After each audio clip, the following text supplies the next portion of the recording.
essas Olimpíadas foram incríveis, né, Mati? Sim, Bia, foi difícil acompanhar tudo, mas tentamos. O horário não ajudou muito, devo confessar, mas já falamos disso no episódio passado. E no episódio de hoje, nós vamos continuar conversando sobre isso, mas com convidados super especiais. Você tá ansioso pra gente começar? Olha, o sono foi até embora. Eu sou o Mate. Eu sou a Bia e está começando mais um episódio do Um Dia Pode.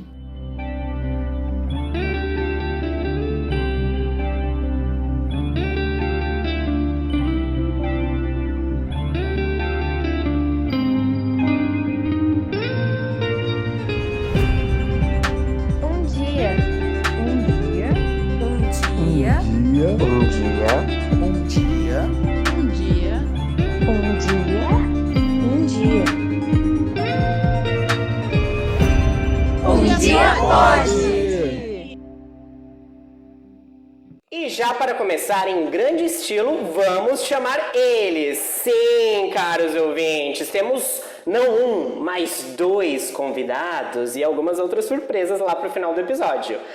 Uma professora de geografia e um professor de ciências, diretamente de Vitória, no Espírito Santo. Geografia e ciências? Como assim? Você aí deve estar pensando, né? Mas acredite, quando a gente fala de fuso horário, também falamos de relógio biológico. E é aqui que as duas disciplinas se encontram.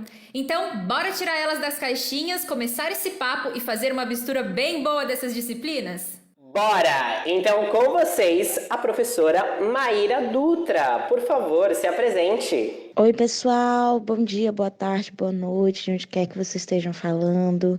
Obrigada, Matheus e Bia, por terem me convidado para esse podcast. Meu nome é Maíra, sou professora de Geografia, mas sou formada em Ciência Política.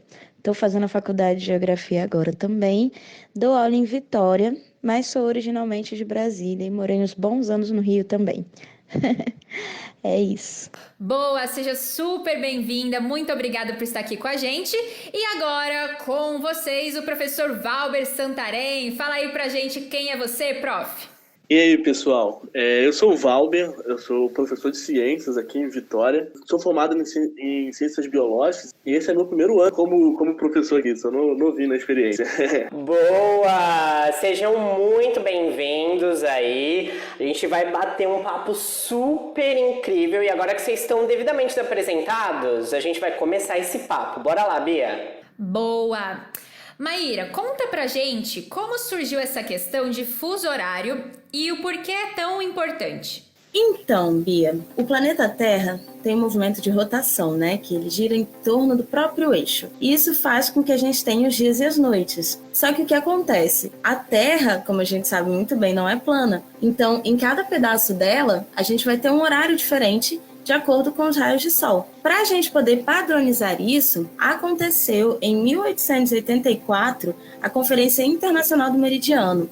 E aí ela aconteceu em Washington e ela decidiu que o meridiano de Greenwich seria o marco zero para a gente poder demarcar os horários. E a gente utilizaria os meridianos para poder definir. Por isso que são 12 meridianos e 12 antimeridianos, formando 24 horas. No meridiano de Greenwich, ela adiciona sempre uma hora a mais para o lado direito, para o leste, e uma hora a menos para o lado esquerdo, para o oeste. E assim a gente começou a definir as horas no planeta inteiro. Boa, entendi. Tá, por isso quando eu observo um globo, a gente vê algumas linhas ali. Isso seriam os meridianos? Isso, exatamente. Essas linhas são os meridianos, as linhas verticais. Também tem as horizontais, que são os paralelos. Mas o que define os fusos horários são os meridianos, as verticais, porque é o formato em que a Terra gira. É nessa direção que a Terra gira. Mas eu ainda fiquei com uma dúvida, professora. Como isso se aplica aqui no Brasil? Eu li uma vez que apesar de 4 fusos horários no Brasil, apenas 2 são os mais predominantes. Explica isso pra gente. Sim, então, o Brasil é muito extenso, né? E aí, pelo Brasil, passam 3 meridianos. O que acontece é que a gente tem, sim, 4 fuso horários. Mas a gente tem um fuso horário que só é aplicado no Acre, no finalzinho ali da Amazônia. E um outro fuso horário que só é aplicado mesmo em Fernando de Noronha, que é uma ilha muito pequenininha, bem no limite do Nordeste. A maior parte do nosso território usa o horário de Brasília, mas tem um pedaço também ali no Centro-Oeste, no Norte, que usa o horário da Amazônia, que é 1 hora a menos do que o horário de Brasília. Entendi. Nossa, eu lembrei que eu estudava isso na escola, mas eu não me lembrava que eram tantos lugares assim, com tantas diferenças de fuso horário dentro do nosso próprio país, né? Mas daí, se a gente for levar isso pro Japão, né, que foi sede das Olimpíadas, como que isso se aplicaria e seria diferente do Brasil? O Japão, ele tá literalmente do outro lado do planeta, o que significa que ele tá a 12 horas à nossa frente. O fuso horário do Japão, ele é um só, porque o Japão é muito pequenininho, mas tá a 12 horas à frente do horário de Brasília. Então, basicamente, quando aqui em Brasília, por exemplo, agora, são 8h30 da noite, lá no Japão seriam 8h30 da manhã. Agora tá começando a fazer sentido. Agora eu já tô começando a colocar as coisas no lugar, nos seus devidos lugares. Ah, agora eu entendi! Agora eu saquei! Então, diante dessa diferença, se os atletas que foram pra lá não se preparassem, eles teriam sérios problemas com a rotina e o próprio relógio biológico deles, né, professor Valber? Sim, Mate. Por quê? Como a professora Maíra disse, né, quando a gente viaja, por onde a gente passa por muitos fusos horários, num lugar onde tem um fuso horário muito diferente, a gente vai precisar se acostumar um pouco com aquele fuso horário diferente. Por quê? A gente tem uma coisa no nosso corpo chamado relógio biológico. Acho que vocês já ouviram falar sobre isso. O nome real desse relógio biológico é, na verdade, circadiano, que é um mecanismo do nosso cérebro que vai controlar as nossas rotinas de sono e vigília, né? O sono é o período em que a gente fica dormindo, a vigília é o período em que a gente fica acordado. Ele funciona mais ou menos assim, né? Quando está de dia, a luz do sol, a luz natural, vai entrar pelos nossos olhos e vai chegar até o cérebro. Meio que ele vai entender assim, opa, tá de dia, então é hora de ficar acordado. Aí nosso cérebro começa a produzir um monte de hormônio, tipo adrenalina, cortisol, para deixar a gente em alerta, para deixar a gente acordado, para deixar a gente, né, com foco no máximo, para viver o nosso dia. Aí quando começa o sol se pôr, a luz do sol para de entrar pelos nossos olhos, para de entrar naquele núcleo supraquiasmático e o nosso cérebro meio que entende assim, opa, então se a luz está abaixando, está ficando pouca luz do sol, está na hora de dormir, né? Então ele começa a fazer uns outros hormônios, entre eles acho que o principal, que é a melatonina, que é conhecido como hormônio do sono, e quando essa melatonina é liberada, o nosso cérebro começa a pensar assim, então eu vou liberar, começar a ficar mais cansado, a gente fica mais sonolento, menos disposto, já preparando a gente para dormir. Então, se a gente viaja de um lugar para o outro, né, por exemplo, do Brasil até o Japão, o nosso relógio biológico, o nosso ciclo circadiano, ele vai estar acostumado a um padrão de dia e noite, dia e noite. Se a gente viaja para o Japão, por exemplo, como a professora Maíra disse, são 12 horas para frente. Então, meio que inverte, né? E quando aqui no Brasil seria de dia, lá vai estar de noite. E quando aqui está de noite, lá vai ser de dia. O ciclo circadiano, que está acostumado com o padrão de dia e noite, ele inverte e fica meio bagunçado. Então a gente tem que esperar uns dias, se acostumar com aquele padrão de dia e noite, até o nosso corpo, até o corpo dos atletas, né, que estão lá, se acostumarem com aquele padrão de dia e noite. Uau, que massa! E eu acho engraçado que quando a gente é criança, né, a gente fala, não, eu quero crescer para eu não ter mais hora para dormir. E veja só, tecnicamente a gente tem horário para dormir sempre, porque é o nosso corpo que manda. Mas mesmo assim, né, galera, é muita informação para processar. Mas eu venho aqui com mais uma coisinha polêmica para vocês. Vocês acreditam que, no caso dos japoneses que já estavam dentro desse fuso horário e com a sua rotina estabelecida, não precisaram viajar e tudo mais, tiveram vantagens em relação aos demais atletas que fizeram esse processo de viagem e passaram por toda essa adaptação? Então, Bia, o correto seria que, assim, o ideal seria que os atletas brasileiros chegassem lá com uma antecedência boa, um dia de descanso para cada fuso horário que você atravessou, né? Então, no caso, seriam 12 dias. Se eles ficassem esses 12 dias descansando lá, se acostumando com o fuso horário do Japão, não teria diferença. O problema é que se eles não descansaram esse tanto suficiente, aí talvez pudesse ter alguma diferença, principalmente entre os brasileiros, né, que atravessaram 12 fuso horários, e outros atletas que atravessaram um fuso horário menor, ou até os japoneses mesmo que estão lá acostumados já com esse fuso horário. E você, professora Maíra, como que você acha que os japoneses tiveram uma vantagem aí ou não? Então, é exatamente isso que o professor Valber falou mesmo. A gente precisa de uma distância muito grande de tempo, porque o fuso horário é muito grande, são 12 horas, a metade de um dia, sabe? Além disso tudo, também tem o fato de que eles fizeram uma viagem para lá, provavelmente de avião, o que durou uma distância muito boa de horas, que fez com que confundisse ainda mais a cabeça deles com o horário que eles estavam chegando lá. E tinha que ter esse tempo de adaptação, né? Se eles não tiveram isso, eu acredito que poderia sim ter uma vantagem. Isso deve ser considerado mesmo, porque eu fico pensando que às vezes até quando a gente viaja para outros lugares no nosso próprio país, a gente tem aquela coisa de falar que quando a gente viaja a gente se sente cansado quando retorna, né? Mas, pensando em cansaço, eu quero saber aqui se vocês acompanharam as Olimpíadas, se vocês ficaram acordados, se vocês mudaram o relógio biológico de vocês, ou se vocês estão naquelas, assim, o meu relógio biológico é bem diferente dessa geração que troca o dia pela noite. Eu não acompanhei muito os jogos, mas assim, não há muita diferença entre um relógio, na verdade acho que não há nenhuma diferença entre um relógio biológico de uma pessoa que, por exemplo, como eu, tenho 26 anos, para um jovem de 14, 13 anos. Entre pessoas de gerações diferentes, assim, de uma geração para outra, acho que não há tanta diferença assim no relógio biológico. Show! Bom, gente, eu vou confessar pra vocês que teve dia que eu consegui, teve dia que eu falei, não, agora eu vou assistir esse jogo inteiro. Aí passou 20 minutos, eu já estava no meu 13º sonho da noite. Mas esse papo está muito bom e eu estou aprendendo muito com vocês. E eu queria aproveitar esse clima olímpico e pensar em uma pequena competição aqui entre a gente. O que vocês acham? Quer dizer que agora a pessoa quer ser competitiva, quer propor uma competição. Pois é, Bia, vindo de você isso não me surpreende. Ei! Nossos convidados vão inaugurar aqui um momento que, se vocês que estão nos ouvindo aí gostarem, vai aparecer mais vezes nos nossos episódios. Começa agora o #Voz do Aluno.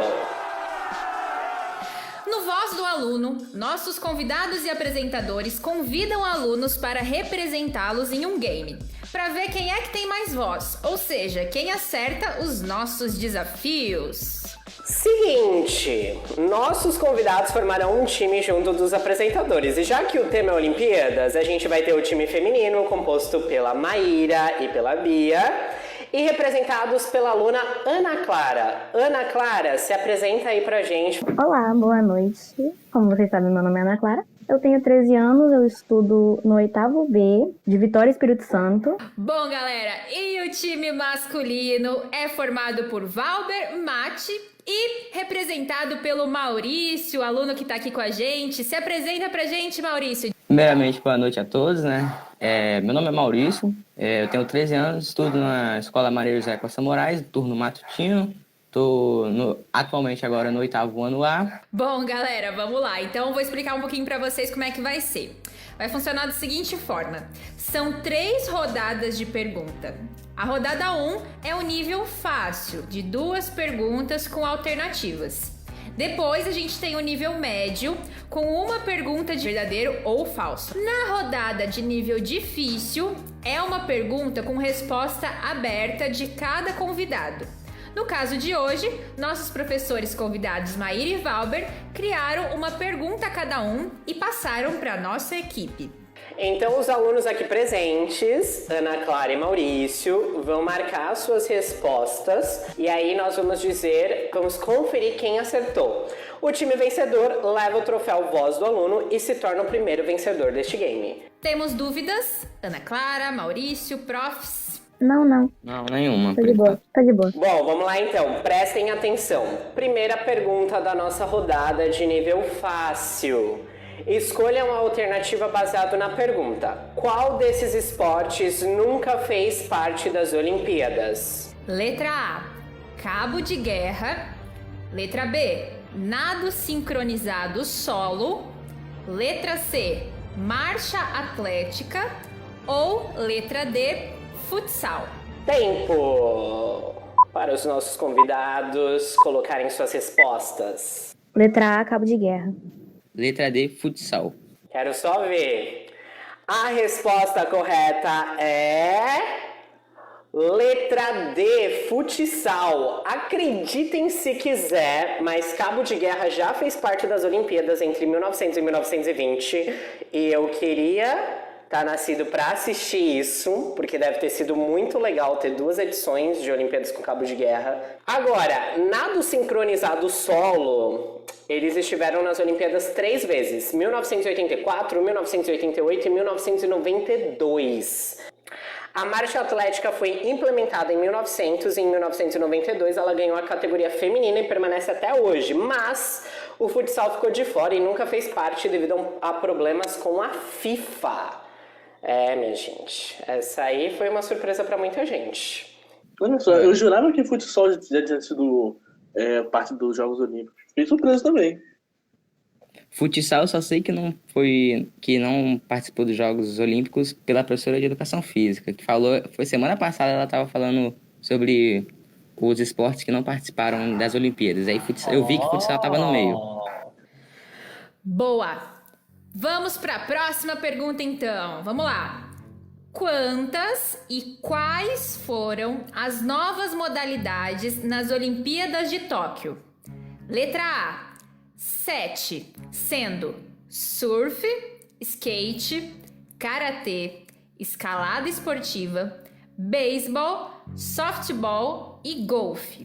Então aqui são 7 e todas essas modalidades. Letra B, 5 modalidades, sendo karatê, skate, surf, escalada esportiva e beisebol ou softball.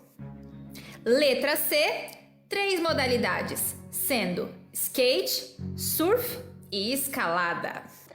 Ou letra D, 12, sendo surf, skate, karatê, escalada esportiva, beisebol, softball, arremesso de peso com uma mão, lançamento de dardos com 2 mãos, rugby, golfe, xadrez e breaking dance. Então temos aí letra A 7, letra B 5, letra C 3 ou letra D 12. Tempo!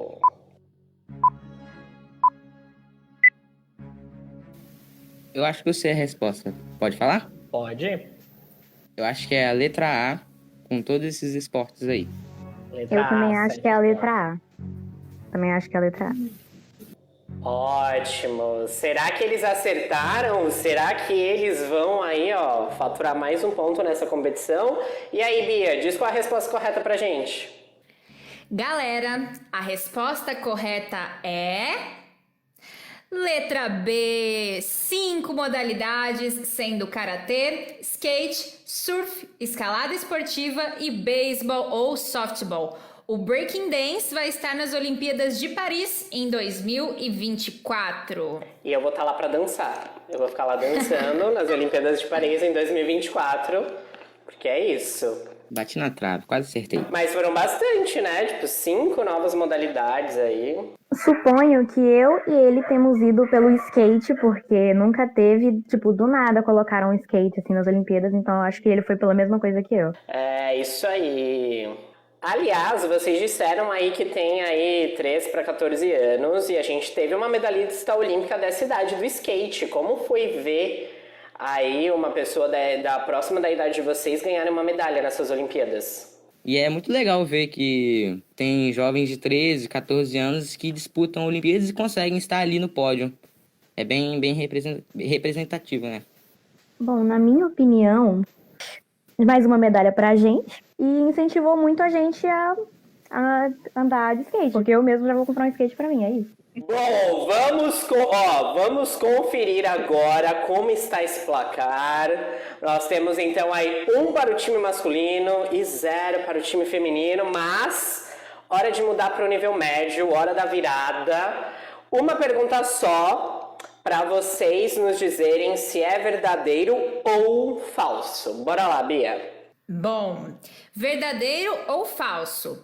O Brasil só passou a participar das Olimpíadas em 1920. Tempo. Verdadeiro. É verdadeiro também. Os dois disseram que é verdadeiro. Será? Bom, a resposta é... verdadeiro! Essa foi a primeira vez que o Brasil participou dos Jogos Olímpicos na cidade de Antuérpia, na Bélgica. Recebeu uma delegação composta por 21 atletas. E mesmo sendo uma experiência inédita lá em 1920, os brasileiros conseguiram 3 medalhas, todas no tiro esportivo, 2 individuais e 1 por equipe. E aí, vocês sabiam dessa ou foi um chute muito certeiro de vocês, hein? Essa eu sabia. Essa eu também eu tava um pouquinho mais ligado também. Muito bem. Eu acho muito interessante porque foram 3 medalhas numa estreia, assim, né? Então agora temos 1 para o time feminino, 2 para o time masculino, mas agora a gente chegou nessa última rodada. 2 perguntas de nível difícil com resposta em aberto, ou seja, não tem verdadeiro e falso, não tem alternativa, resposta que vier na mente de vocês. A primeira pergunta é do professor Valber e é ele quem vai fazer, então prestem atenção, porque depois que ele disser tempo, aí vocês já estão autorizados a falarem aí, a gente conferir as respostas. Então bora lá, Valber. Nessas Olimpíadas, os atletas tiveram que lidar com o fuso horário e saber regular o sono.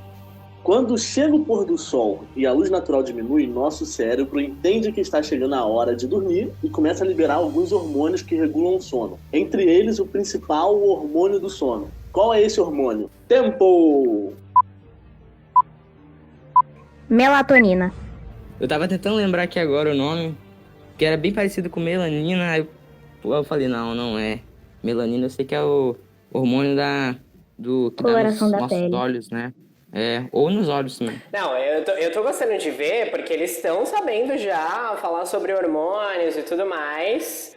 Mas na verdade a gente conversou sobre isso no nosso episódio e é melatonina. Então, ponto para o time feminino e temos aí um empate, 2-2. Ó, o jogo está acirrado aqui. Bom, galera, então chegou o momento de alta tensão aqui em que a gente vai descobrir quem é que vai ganhar e fazer esse desempate certeiro. Pergunta da professora Maíra. Bora lá. A cerimônia de encerramento, que foi inclusive a última coisa que aconteceu nas Olimpíadas, aconteceu no dia 8 de agosto, às 8 horas da noite, no horário de Tóquio. Sabendo que esse horário está 12 horas à frente do horário de Brasília, que horas eram no Brasil? Tempo. 8 da noite, então era 8 da manhã. Se é 12 horas, seria isso. E aí, professora Maíra, eles estão corretos? Sim, era 8 da manhã, do dia 8 de agosto. Eu não tô acreditando, mas a gente trouxe aqui convidados que sabem demais. Então a equipe campeã é... Qual é a equipe campeã, Bia?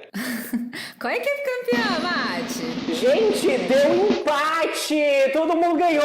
Eu gosto assim, todo mundo ganhou. É isso, um jogo democrático, todo mundo ganhou. Só quero parabenizá-los por este conhecimento aí. Exatamente, vocês arrasaram. Parabéns para vocês. E eu quero agradecer, né, vocês alunos e professores convidados por esse tempo que vocês dispensaram aqui para ficar com a gente, para conversar com a gente. A gente pôde aproveitar bastante, aprender muito e nos divertirmos muito com vocês. Deixa esse tempinho aqui para vocês deixarem uma mensagem final aos nossos ouvintes. Fiquem à vontade.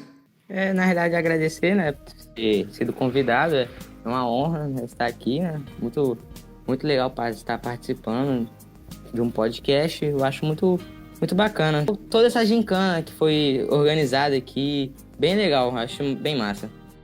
Gente, muito obrigada pelo convite. Eu adorei participar, trazer um pouquinho de conhecimento, aprender um pouquinho mais também com as informações novas que eu recebi do professor Valber. E muito obrigada pelo convite. Sempre que quiserem me chamar mais vezes, estou disponível. Queria dizer que foi isso. Obrigada por me convidarem. Mas foi divertido, eu gostei de conhecer mais sobre vocês. Gostei de conhecer vocês, inclusive. E é como a Maíra disse, caso queira me chamar de novo, estarei sempre aqui. Galera, muito obrigado pelo convite. Adorei participar aqui do podcast com vocês. E é isso, galera. Tô aqui sempre à disposição. Quando quiserem me chamar também, tô aqui. Ai, gente, eu tô muito, muito feliz de terem recebido vocês aqui. E lembrando que aqui o que permanece é o lema olímpico. O importante é competir. Aliás, uma última curiosidade. Ele surgiu nos Jogos de Londres, em 1908. Pouco antes do início das competições, um bispo disse essa frase tão famosa. Uau, olha só, um legado aí lá de 1908.